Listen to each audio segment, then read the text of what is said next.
Hoje eu estou trazendo aqui uma ideia que pode ajudar bastante no desenvolvimento de estratégias de reconhecimento, né, da própria identidade. E aí, para isso, eu estou trazendo aqui o tema psicogeografia. Não sei se alguém conhece, na verdade, esse campo de estudo eu também não conhecia, porém, a partir do momento que eu entrei em contato com algumas ideias desse campo de atuação, de estudo, eu achei muito interessante. E aí eu queria contextualizar um pouco o porquê, né? O porquê que eu acredito que esse campo da psicogeografia pode ajudar bastante no desenvolvimento da identidade própria do adolescente. Então, assim, eu desenvolvi aqui uma espécie de caminho, né? Desde do início, desde o nascimento da criança até o não reconhecimento, né? Já que a gente está falando da adolescência aqui, o não reconhecimento do adolescente com relação o próprio espaço onde ele mora, onde ele habita. Então, uma criança, quando ela nasce inserida numa linguagem, dentro de uma linguagem. E aí ela vai, primeiro, né, nos primeiros momentos, ela vai se apropriar dessa linguagem através das pessoas que falam com ela, né, através do primeira sociedade, que é a família, o primeiro microcosmos, que é a família. E essa linguagem a qual essa criança ela vai ser inserida, ela vai ser banhada de linguagem. A psicanálise ela diz isso, que o corpo da criança e o corpo, de modo geral, do adulto também, é um corpo linguageiro. Nós somos banhados de linguagem, né? E uma vez inseridos da linguagem, inseridos pela linguagem, a gente introjeta os valores da sociedade onde nós vivemos, né?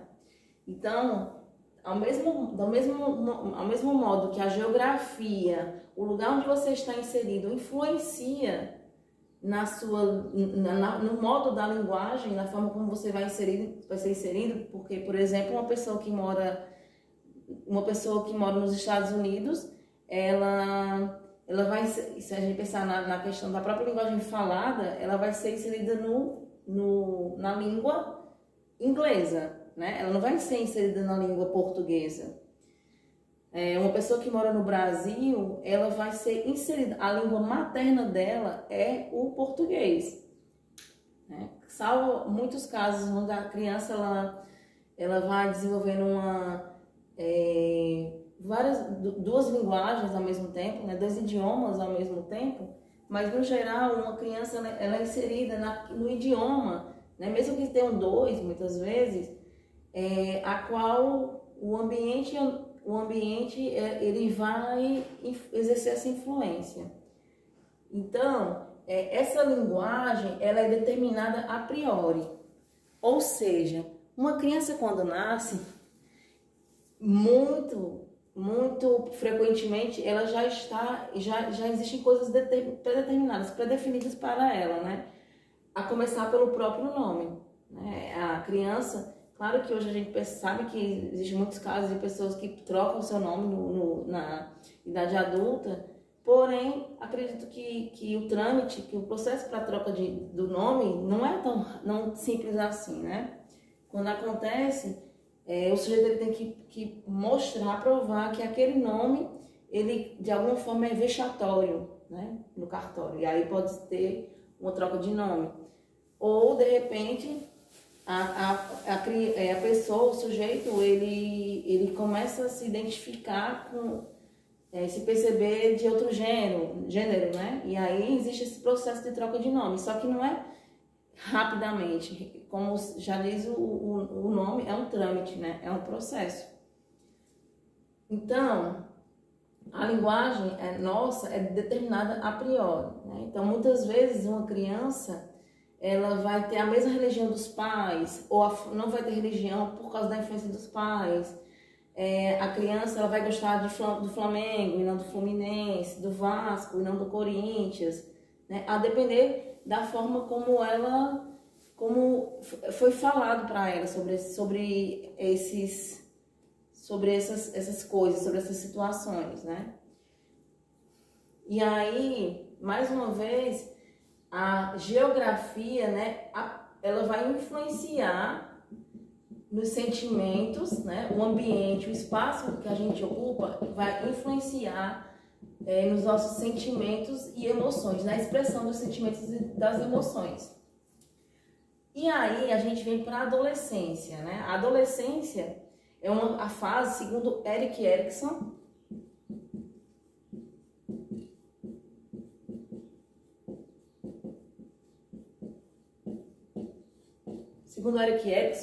Erik Erikson, eu acho que eu escrevi corretamente o nome dele, mas se estiver errado, peço perdão. Erik Erikson, ele foi um psicólogo norte-americano e Freud, ele desenvolveu os estádios do desenvolvimento psicossexual da criança, né, que vai mais ou menos entre os 0 aos 7 anos de idade, né?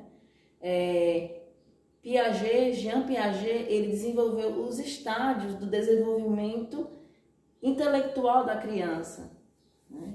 E aqueles estágios que todos nós conhecemos, né?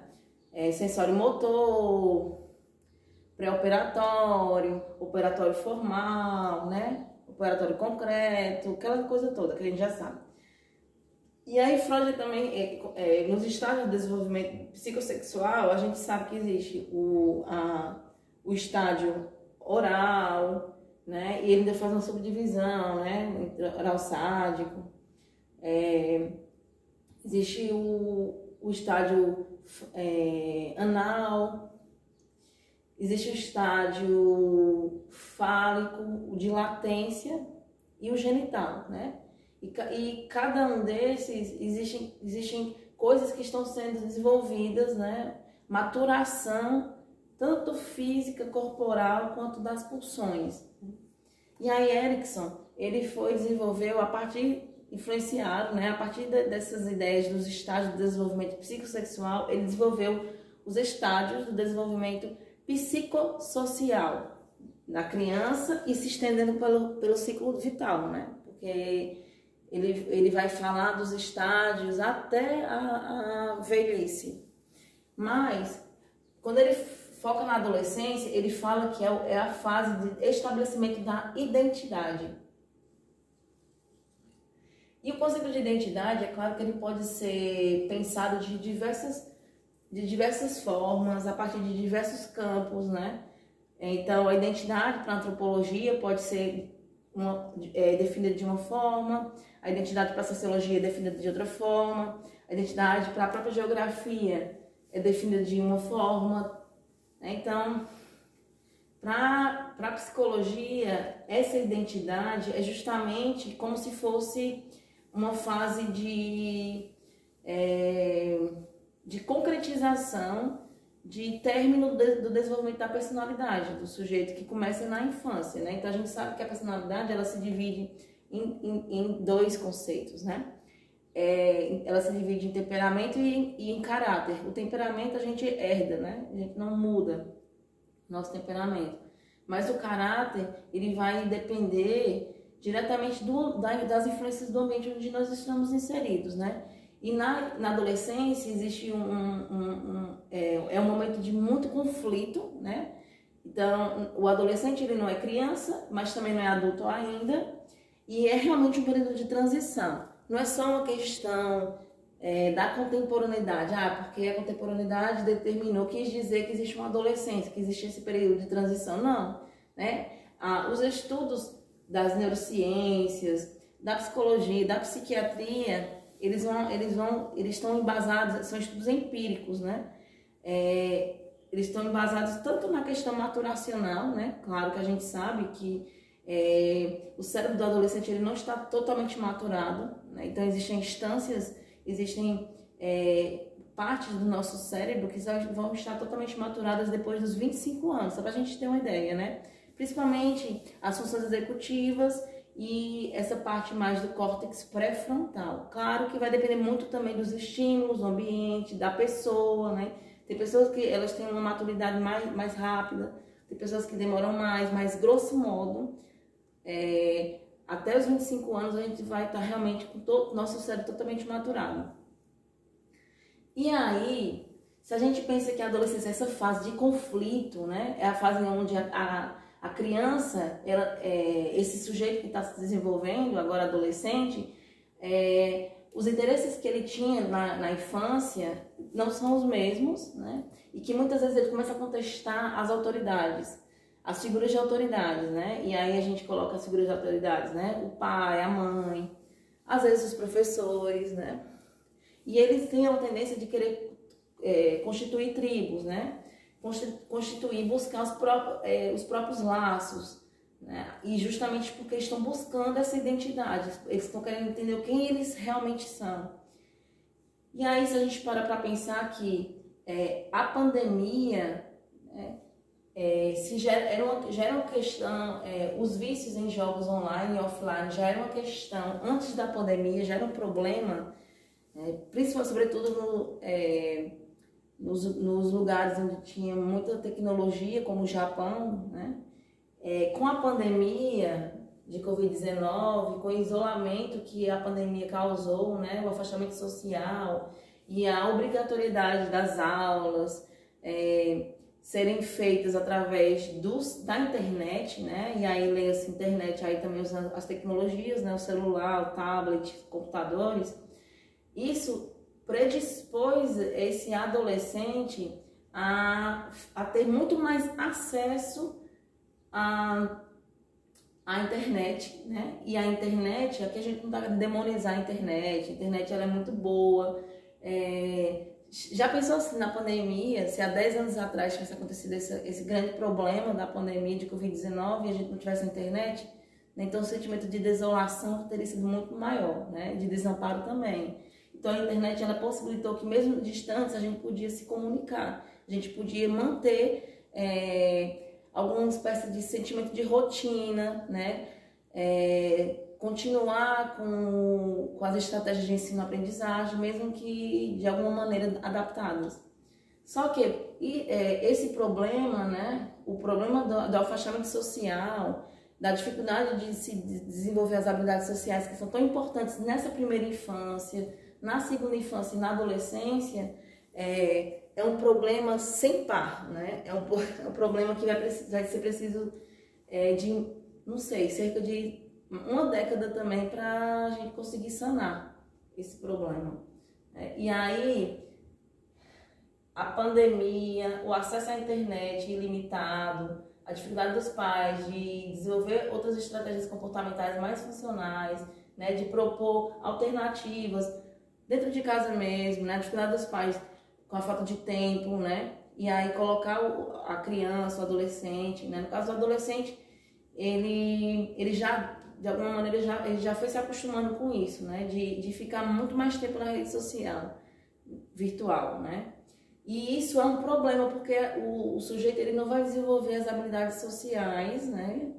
Que são tão importantes como o estabelecimento de vínculos afetivos, né? O estabelecimento da ideia de que é preciso tolerar a frustração, por exemplo, de que é preciso esperar, saber esperar, de que nós somos seres sociais, que nós precisamos uns dos outros, não é possível viver isolado, né? Como diz a música do Tom Jobim, é impossível ser feliz sozinho, né? E aí, o que acontece? Eu estou falando disso, dessa parte ruim da internet, da rede social. Por quê? Porque isso provoca, num adolescente que está aí nessa fase de transição, né, de estabelecimento da identidade, uma forte aculturação, né? E o que é aculturação? Eu trago aqui esse termo, né, e grosso modo, aculturação significa dizer que a gente vai se moldando a uma cultura que é estrangeira, a gente vai assimilando aquela cultura que foi importada, que é estrangeira. Sabe aquela ideia de que santo de casa não obra milagres? Pois é, por aí. E aí, só que isso tem um efeito danoso para o adolescente que... Então, eu vou dar um exemplo aqui simples, né? Digamos que uma adolescente mulher, uma criança, uma adolescente, uma moça, né, que vive na favela, por exemplo, no Rio de Janeiro, pobre, muito pobre e negra, né? E aí ela começa a ter acesso à cultura norte-americana, né? Por exemplo, as séries norte-americanas. E aí, de alguma maneira, ela vai começar a se espelhar. A gente chama de... como se fosse uma espécie de... tomar como exemplo aquele comportamento, né? Copiar um comportamento que é de outra pessoa, que é de uma outra cultura, né? Digamos que ela começa a querer se comparar com essas pessoas dessa série que ela assiste, né? Pessoas brancas, loiras, ricas. E isso vai deixando ela com a sensação de que ela não é boa o suficiente, de que ela é feia, né? Porque, lembrando, trazendo aqui uma música do Caetano Veloso, uma citação da música que diz assim: Narciso acha feio o que não é espelho. Ou seja, quando a gente se reflete em algo que a gente... que o reflexo ele não retorna, né? Porque é muito diferente. E a gente começa a achar que quem é estranho, né, quem é problemático é a gente, quem tem que mudar é a gente. E aí esse não reconhecimento, né, da própria identidade, esse não reconhecimento do próprio autoconceito, né? Lembrando que o autoconceito ele se divide em autoestima e autoconfiança. Isso vai causar muitos danos, né? Desde uma timidez do adolescente até comportamentos autolesivos, com ou sem ideação suicida. E isso é grave na medida em que a gente não consegue valorizar aquilo que a gente tem, aquilo que a gente é. E aí a psicogeografia ela pode ser usada nesse sentido, no sentido de que uma ferramenta, a psicogeografia enquanto ferramenta de reconhecimento. Então, assim, se a pandemia ela causou esse estar no espaço virtual, né? E a gente pensa em geografia tem a ver com espaço, né? Estar no espaço virtual e num espaço virtual que muitas vezes não condiz com a nossa realidade, né? E nosso cérebro ele não sabe muitas vezes diferenciar o que é real do que é fantasia. Quem vai ter que dizer pra gente mesmo que aquilo não é real somos nós mesmos, né? E o adolescente muitas vezes não tem esse sensor, né? Que diga a ele que não, que isso não é real, isso é só da rede virtual, né? Cada um numa rede social mostra o que quer mostrar. E o adolescente ele não tem esse filtro ainda. Muitas vezes não tem. E aí a psicogeografia, essa tentativa de entender como os espaços, os ambientes, eles podem estar interferindo no nosso sentimento e nossas emoções, né? A gente também pensando que a psicogeografia ela pode ser uma ferramenta de retorno, né? Enquanto a pandemia nos colocou muito nessa coisa da internet, dessa rede social virtual, né? Nesse espaço de distanciamento físico, corporal, com relação às outras pessoas, né? E quando a gente está distante fisicamente das pessoas, a gente também não se desenvolve como ser humano.